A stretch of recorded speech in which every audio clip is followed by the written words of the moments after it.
know, being in that room with Warren Buffett, if I would have never been in that room with Warren Buffett, I would have never thought I could be a billionaire. When I left that room, I heard God tell me, I didn't bring you in that room so you could take pictures. I didn't bring you in that room so you could say you met Warren Buffett. I brought you among billionaires because you're the next one.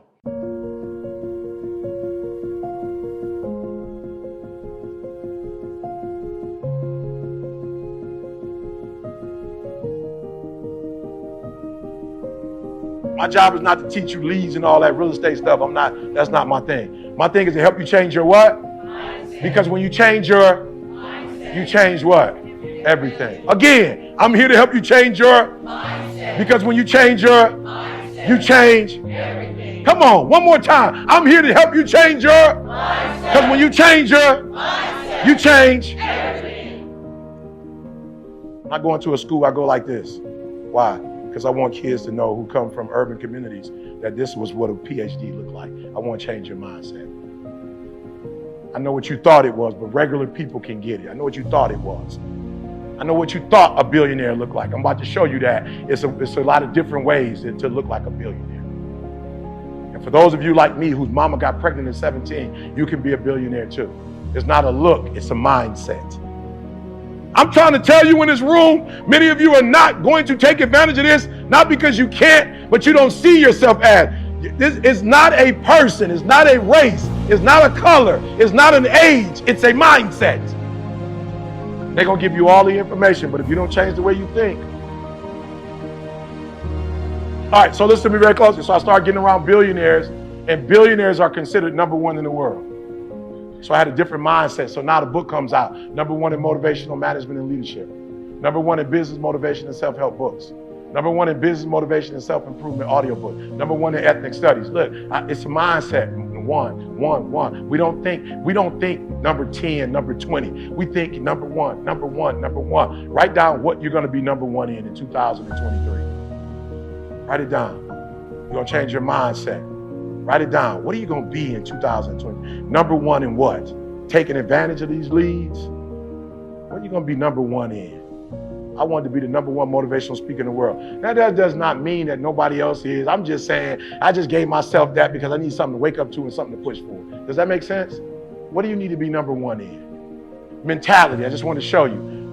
Poor versus rich. One kills time, one invests in time. One buys luxurious stuff, one buys assets. One is indecisive, one decides often. They get paid weekly, one get paid daily if they want to. Scarcity mindset, the other one has an abundant mindset. One plans for the weekend, the other one plans for their future. One is a consumer, one is a producer. Yeah, Bill Gates became a billionaire. Why? Because he took a computer from a business and put it in your home. Now you can use it. He solved the problem. People who couldn't get access to information, he created a laptop, and then boom, now in your house, you can, and so kids can. I got my dissertation, y'all, I never went to a library.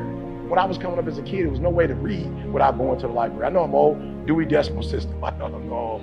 You remember when you had to 0, 0, 4, 3, 5, 2?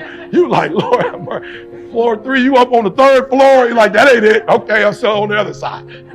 Right? Remember when you used to copy and you could never get the middle part?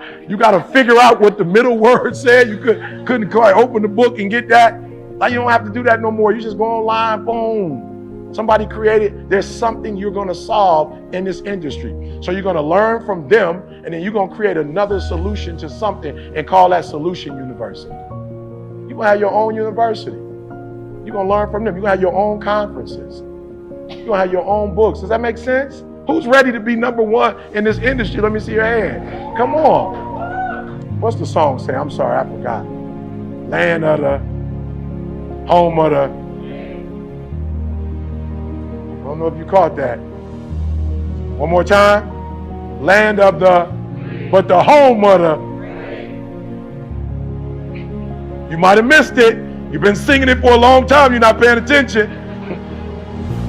It is definitely the land of the, but it's only the home of the.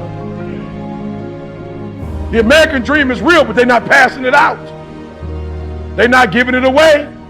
It's real, but you got to go get it. All right, do me a favor. Let's go. Stop complaining. You don't have time. 168 hours per week, 48 hours at work, 7 hours at the gym, 56 hours of sleep, 65 hours left. You do all of this right here. You still got 65 hours left. Act today. Use your time wisely. Mental toughness is about what you do when you're under stress and you're under pressure. Land of the... I told y'all, Mike Tyson, I never seen Mike Tyson lose but once, and he lost to a buster. Imagine Mike Tyson, your first loss is to a buster. I want to lose to Zeus, Hercules. You know what I'm saying? Hey, I got beat by Hercules. Can't nobody say nothing about that. But you got beat by a buster, and that buster never won another fight. But you know why Buster beat Mike Tyson? Because 3 days before he fought Mike Tyson, his mama was in the beauty salon bragging about how her son was going to beat Mike Tyson. Buster Douglas, how did you do it?